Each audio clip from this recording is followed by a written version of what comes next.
video is going to be chatting about, as you can tell down below, the importance of killing your babies artistically, not literally. We do not want murder, we do not want killing. I am afraid that YouTube will ban this video, so praise be that won't happen. I was gonna say demonetized, but I'm not even monetized yet, so yeah, we're gonna see if this video even stays up. So if it's up, you're a lucky one that you get to watch this. But killing your babies, not literally. And I hope you didn't come here for that literally. Shame on you if it's true. It's an artistic thing, so oh my god, I just can't believe it. Okay, we're cool. I'm just gonna backtrack. So I went to NYU Tisch, okay, and this is something that I learned that I find super duper important. It's killing your baby, and it sounds very intense, right? But what it means is, if you think about art can be kind of a really emotional thing. And although it sounds really intense, you know, that's like killing your baby, you know, because that sounds brutal. It feels like it. I don't know if you've ever created art, whether it's like painting or you know, like me writing. I'm a screenwriter. If you're new here, I have a short film that I'm currently in post-production for, editing, and I'll link up right here a playlist of all my videos relating to it. It's actually cool because this channel started while I was shooting the film, so like the beginning videos, although they're no longer because I didn't know really how to do ASMR, you can see the whole process unfold of me getting the props, me like working on the script, shooting behind the scenes photos, me talking about every single day what went wrong, what went right, me hiring my editor, all this stuff. Check it out on the channel, other videos. But today is important because I kind of got reminded about the importance of killing your babies, because I am in post-production, and today I was working with Ellie, my editor, and we are currently trying to shorten my story. It's for a couple of reasons. Currently, it's at, I think, 23 minutes, which is longer than I ever thought it would be. I thought it was going to be, like, I wrote a 17-page script, which usually it's a page a minute. Clearly, that wasn't the case. It's fine, I think. But the reason that you would cut something short is for festivals. I'm going to get into killing the babies in a second, so just stay with me. I'm just talking you through why I need to kill the babies. But festivals, film festivals, the film circuits, if you know nothing about them, you're welcome here because I just kind of learned about them. It's where you present your films. Artists will have a film and they will submit it to the festivals to hopefully get picked up so that people can come and watch it. It's supposed to help with recognition, and basically hoping that in the perfect world, the reason people do it is like you would go and you would win some awards. You could then show those awards to agents, other creatives, and then you can start collaborating and kind of like building your name for yourself. So that's awesome. But the short film, the shorter the film is, the more likely it's to get in. That's just kind of like an objective fact. You probably relate to that too. You probably are not going to finish this video. We all have attention spans so short. That's just how humans work, right? So it's because of that, but it's also because film festivals, from what I know so far, they have some time limits. So they basically have, say that you have like 2 hours for short films, you will submit. And if mine's 22 minutes, I'm taking the slot of 4 potential 5-minute shorts, right? So even if mine is really, really good, I'm hindering 4 potential people from showing their work. And festivals are all about the more people you have at it, the more people will show up, right, to purchase tickets to watch the film. So that's kind of that thing, and I get it. And that scares me because mine's so long right now. So we're trying to shorten it. because Ellie and I, we did 2 drafts. We have kind of one with the full script, and then yesterday we kind of started cutting some stuff, and I watched both drafts, and I did not like what we did to cut it yesterday, but I think I came up with a solution to cut some stuff today. And the thing is, I'm trying to get to 20 minutes. 20 minutes, surprisingly, is an average length for a short film. I know, I was surprised too. I keep thinking they're like 12 minutes, but 20 minutes apparently isn't crazy long. So, I'm trying to stick around there, but if it hinders the story, or if I feel like we're cutting for no reason, I'm just gonna do the full length, unapologetically. But today, killing your baby, yeah, well, I also want to talk about the importance of boundaries to kind of go with killing your babies. I feel like, I don't know about you, if you're artistic at all, but I feel like the best type of art happens for me when I'm on a deadline, which is surprising, because like time could be our friend, but it can also be our enemy, right?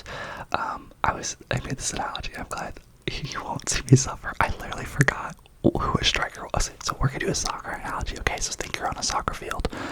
I used to play soccer, and then I literally was like the shooter, and it took me the guys 2 minutes to then remember that it's a striker. But the striker, if you know nothing about soccer, the striker, which I'm pretty sure is right? It's the striker, but the striker is the one that is up at the front of the enemy's goal, and they're the ones that usually shoot the goals, right? So if we think of a film or anything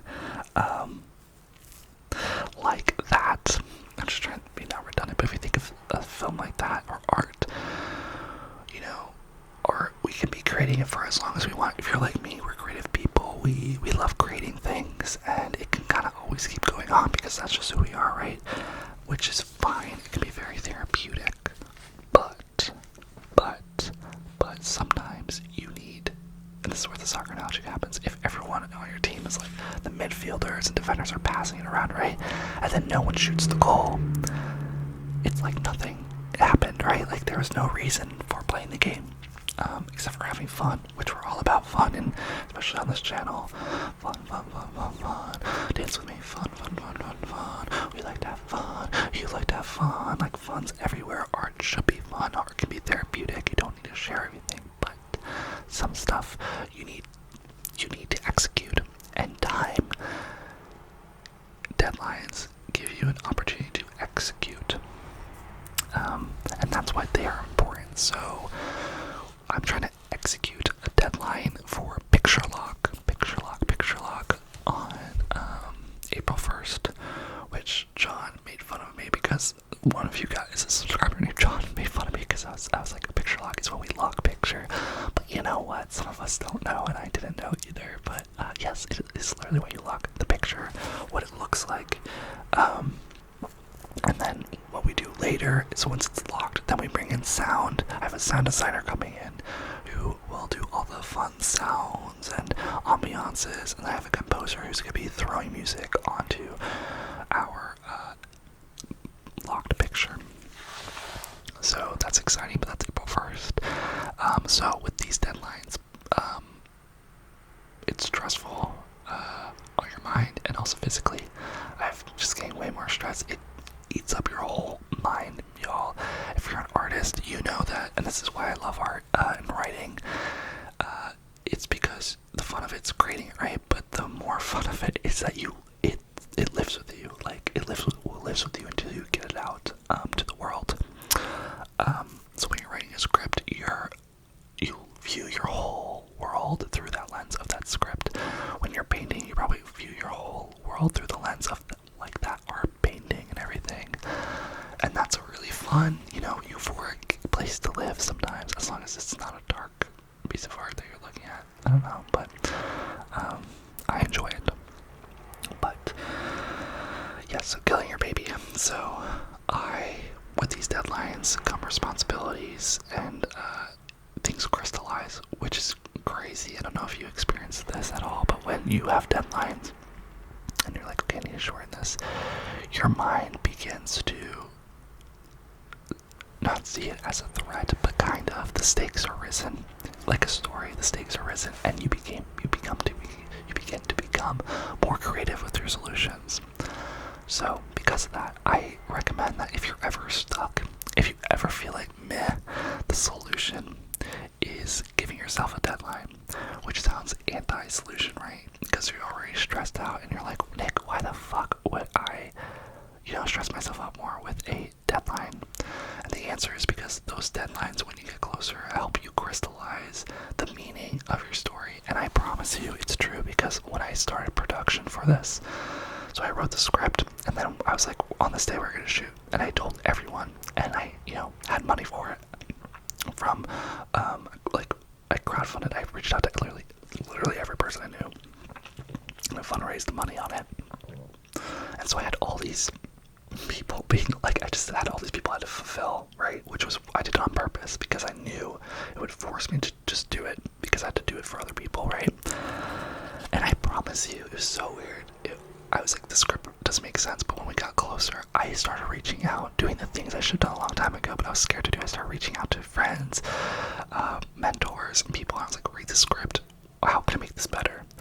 And I disassociated. I was like, it's not about, me being a good artist. It's like, we're gonna film this thing, and I need your help. Like, how are we gonna make it better? Like, just, it like takes you out of your mind and like your ego. And it's funny, because when that happened, everything began to crystallize. As I say, the story, I was like, okay, well, as long as we hit these beats, these main beats, that's what the story is, and then we'll see what it's like on set, and be fluid, and it just helped a lot. So I promise you that if you feel stuck, if you feel like, oh, this project's not getting done at all, give yourself a fucking deadline. You're gonna stress yourself out, but that's the point. The deadline is gonna force you to become creative, which, if you're like me, we thrive in those solutions. And don't judge yourself. So like, if you get to the end and you're like, if you get to the end, I'm gonna tell you right now, it's gonna be a piece of shit.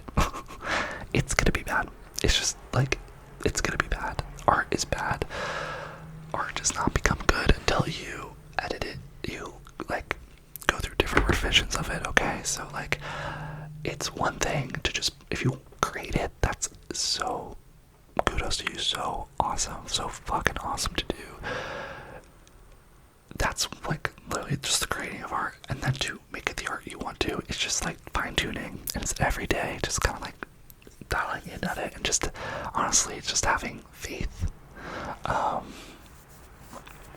Yeah, so it's just having faith and stuff.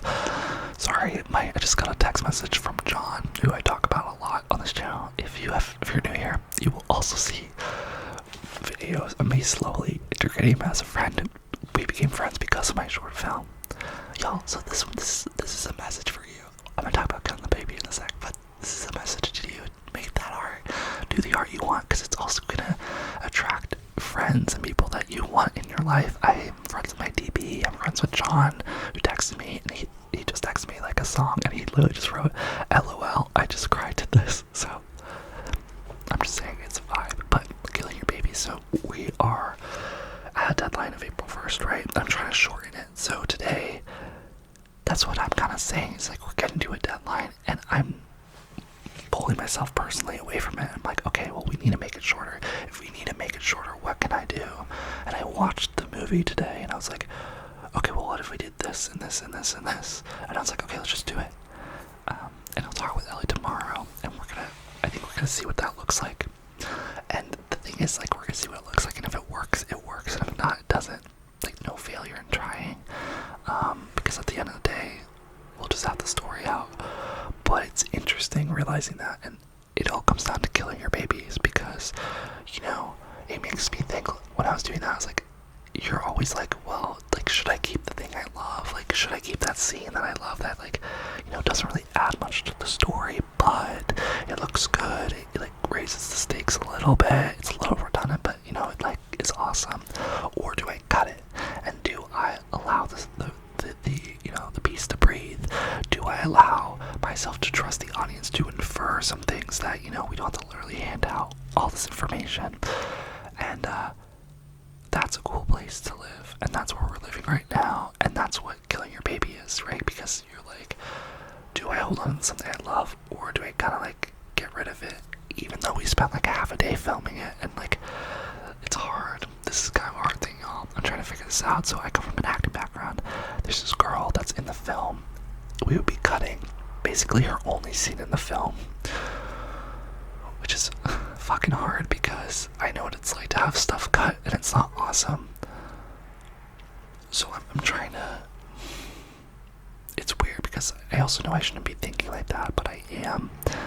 But I need to just think about the story, and I think I'll think about the story and then apologize. And the thing is that all that matters is like, I think I'll send her the scene, so if she ever wants to like put it on her reel, that's all. She's still in it, but like that's her only main dialogue scene, sort of.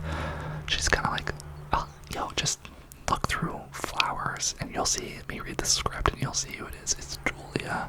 She's like the love interest of Madeline and Rob. It's gay, y'all. It is a gay film, and I hope you love it.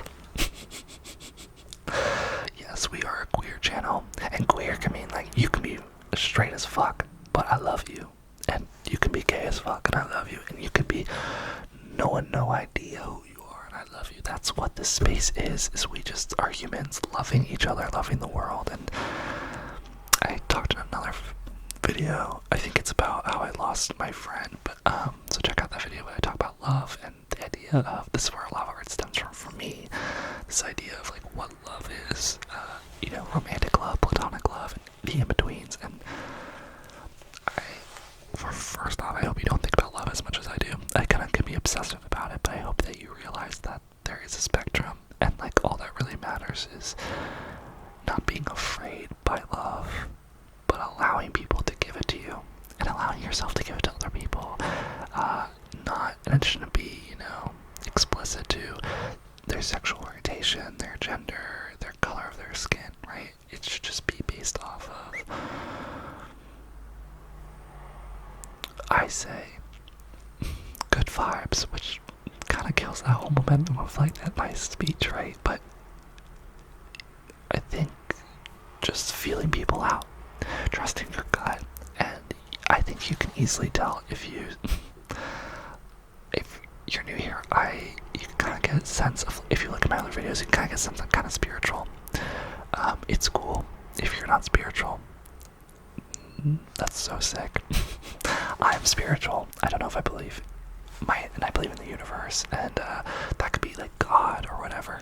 But I believe that if you tap into this, there's like the sixth energy, there's energy around us, and first off, that's where I think I get a lot of my art from. I think that's where art exists, is like people, this energy kind of like fueling it through you, and you creating it. It doesn't come from us, it comes from an outside source. I think Maya Angelou wrote a really good poem about it, which I love, and that's my ideology of art. It also helps get you out of your head, but I also believe spiritually that you can just tell good people.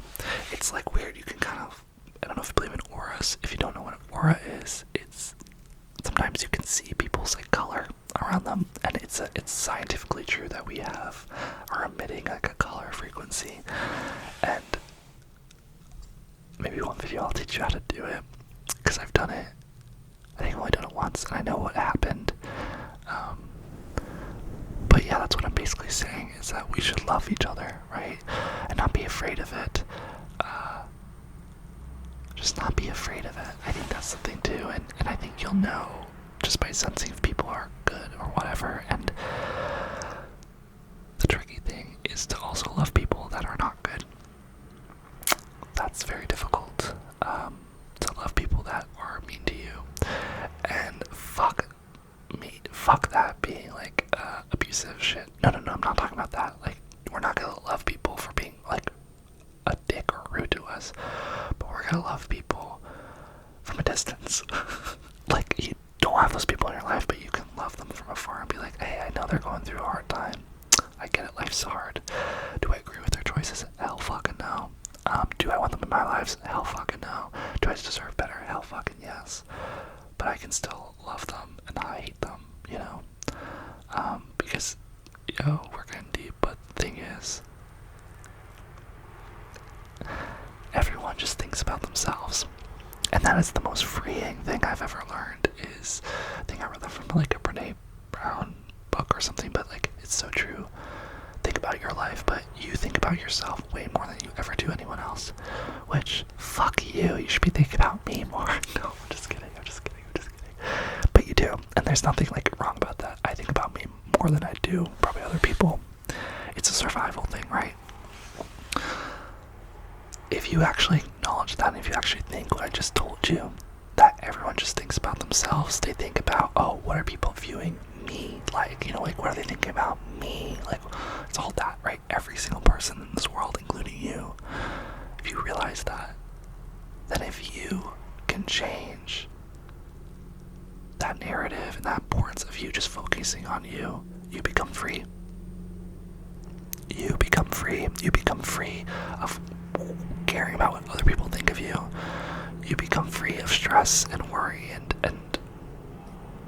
I mean, that's not, I mean, stress and worries can happen in your life, but a lot of the stress, you know, the anxiety, the things that you worry about that you can't control, because anxiety just happens from like not controlling things, right?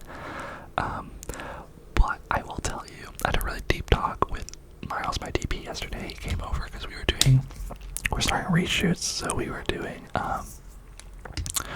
getting some like night exteriors. So reshoots, if you don't know, it's when you reshoot something, but when you are editing, sometimes you'll realize that you need a shot, you need something to like fill out pacing, or like a line, or like a message, right? And so I think usually before picture lock, even though we're really close to picture lock, which I probably done a week ago, you'll go out and reshoot things. So like this weekend, I'm gonna have my main actor come out, and we're gonna just reshoot something on the field and stuff, which will be fun. But oh my god, what was I gonna say? I was on a ramble, y'all.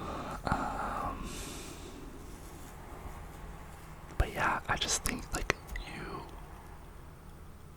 anxiety comes from change, and like everyone thinks about themselves, and I think it's just something to acknowledge. Okay, that's all I'm saying. Is like next time you think that someone is being mean to you, or someone is not liking you, or all this stuff, it might be true. Like they might just be a dick to you, and they might just not like you. Okay, but the reason for that is never you. And I promise that. And just remember that Nick told me that. Okay, I can guarantee you all my life, it's never because of you. It's because of what you represent to them. Okay, it's what you represent to them. So it's like they might not like you because you literally have the same name as their ex who fucking cheated on them, or they might not like you because you're tall and they're short and they're so insecure about it. Okay, it's not you because they have no idea who you are. And that's another thing too, right? Oh my god, getting deep, but it's like, do you even know who you are? Probably not. So why the hell are you being hard on yourself? That's what I'm saying. Like, no one knows who you actually are, so like, who the fuck can judge you for that? Judge you for your actions, who you are, you know what I mean? Unless you give them power, which we all do, because we all want to be loved, we want to be cared for, right? But if you realize that them presenting onto you, if they're angry, mad, even if they love you, it's just them, it's a reflection of how they feel about themselves. Okay, so just remember that. And I promise you, if you actually activate that in your mind and just realize, and just tell yourself, it's not me, it's them, and I love them. Like, I used to do this for my rage, I still do. If someone cuts me off, I immediately don't go, fuck them, I go, oh, I'm so sorry that they're in a rush. Oh, they must really be having to go somewhere. Maybe they need to go to the hospital. I just start making these stories up, and it helps me. Even if it's not true, that's not the point. The point is that it helps my mental health, so that I don't get agitated or angry for no reason because they didn't do it on purpose to me, right? No one's doing anything on purpose to you. So just keep that in mind. It brings you a lot of peace, and a lot of the stress that you have in life can go away if you have that mentality. So I just challenge you. And yeah, I think this whole killing your baby thing, although this has been kind of a ramble about other things, I think it's really interesting because it's all about letting go. It's all about letting go of your child, letting go of, control, basically. And that's crazy. And I was talking to Miles about this too, you guys. I was just thinking about how crazy this is. When we grow up, and you're probably like me, we love control, right? We want to feel like we're safe. We want to feel like we know where our next job's coming from, where our next best friend's coming from, all this. If we could, most of us would choose to be able to see our full life and know when things are going to happen, right? It's weird, though, if you think about that. That's how we're conditioned. I think it's weird because think about it. Naturally, how you came into this world, you had no control over it. You had no control over being born.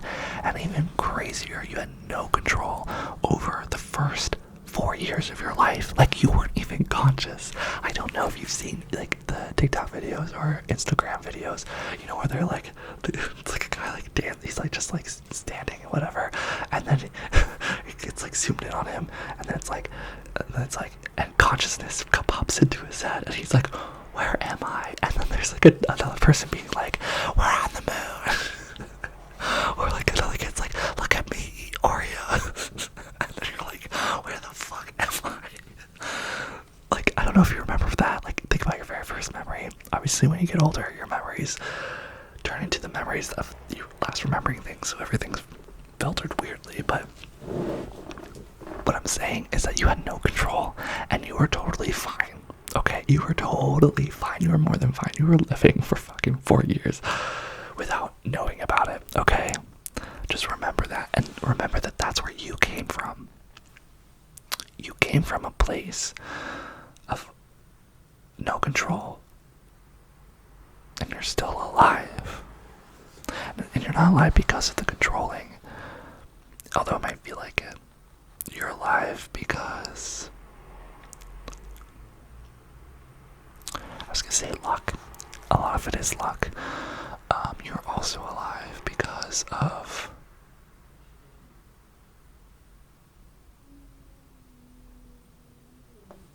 learning.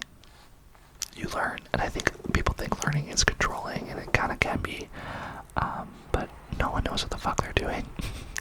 And past situations and circumstances can't really ever be applied to the future. Although we like to think they can, the future's changing enough that sometimes it doesn't actually calculate. And, you know, if we think that we made a decision based off of a past decision and then it turns out to be good, we will think, you know, that's because we learned the lesson and we applied it, when in reality that might not even be correlated at all. So it's like, but basically I'm just trying to remind you, and I was reminding myself, that being out of control can actually be really peaceful, and that's kind of what life is about. And if you're trying to fight life, you're gonna lose. Okay, if you're trying to fight what life's all about, which is change and not being in control and all of that, like, you're gonna lose. So why lose at life when you can win, right?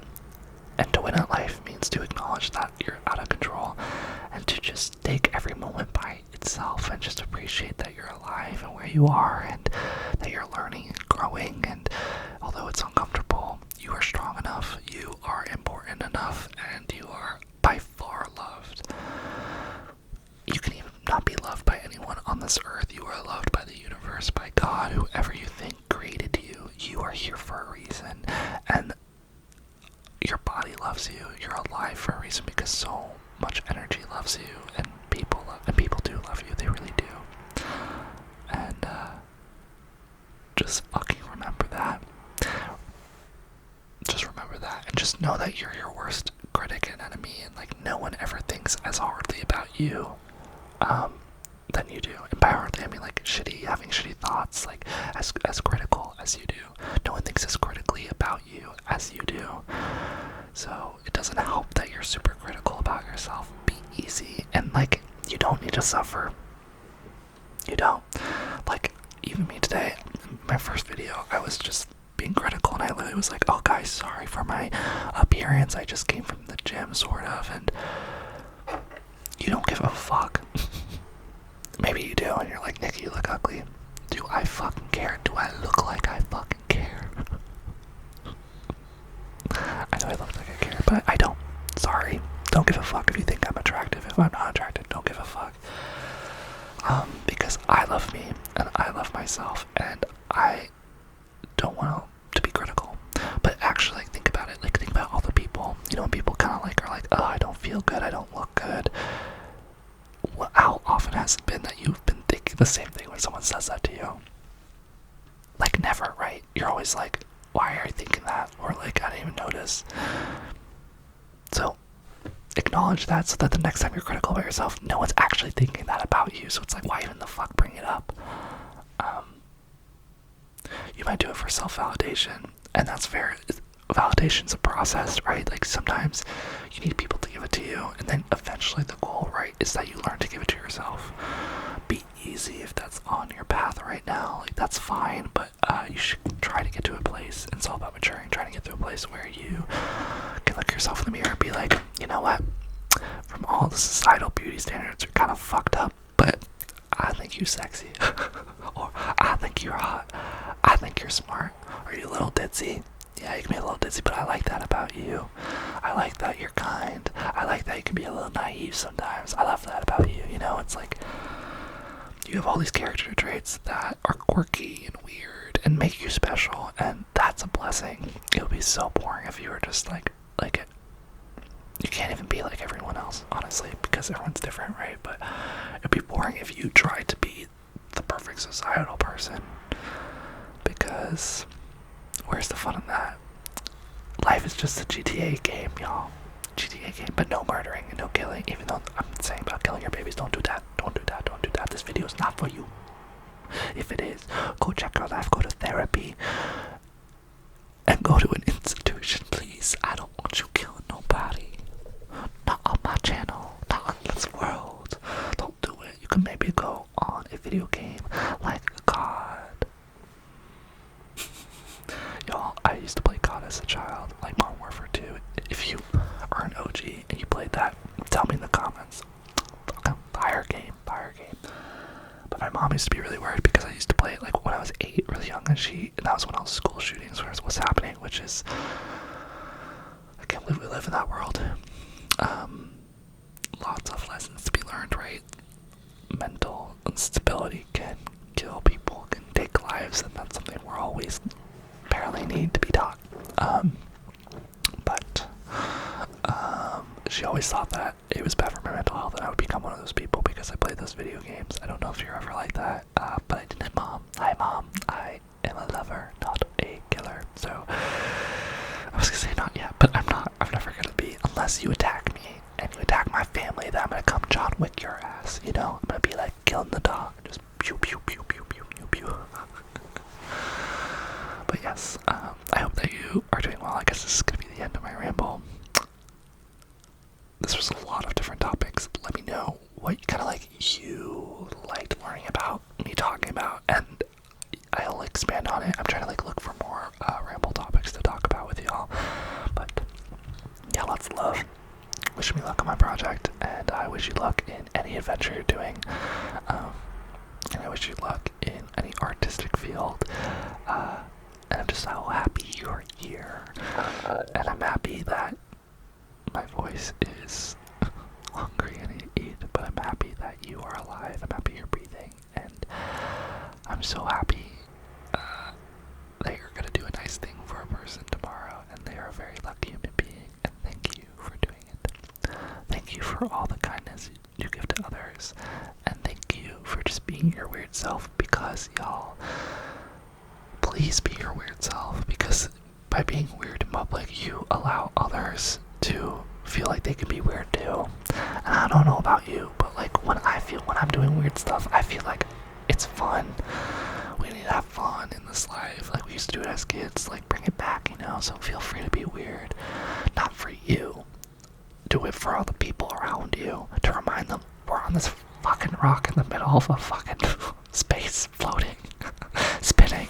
And if it stops spinning at any time, we all dead. We all are gonna be gone in the ground soon. So it's hello, wake up, wake the fuck up, have fun, just live life. But I love you. You're gonna do great things, kid, and I will see you in my next video. Please give this video a thumbs up, and if you are still here, props to you. Your attention span is prolonged. I love you. Please put in the comments your favorite colored art. Yeah, like that. Favorite colored art.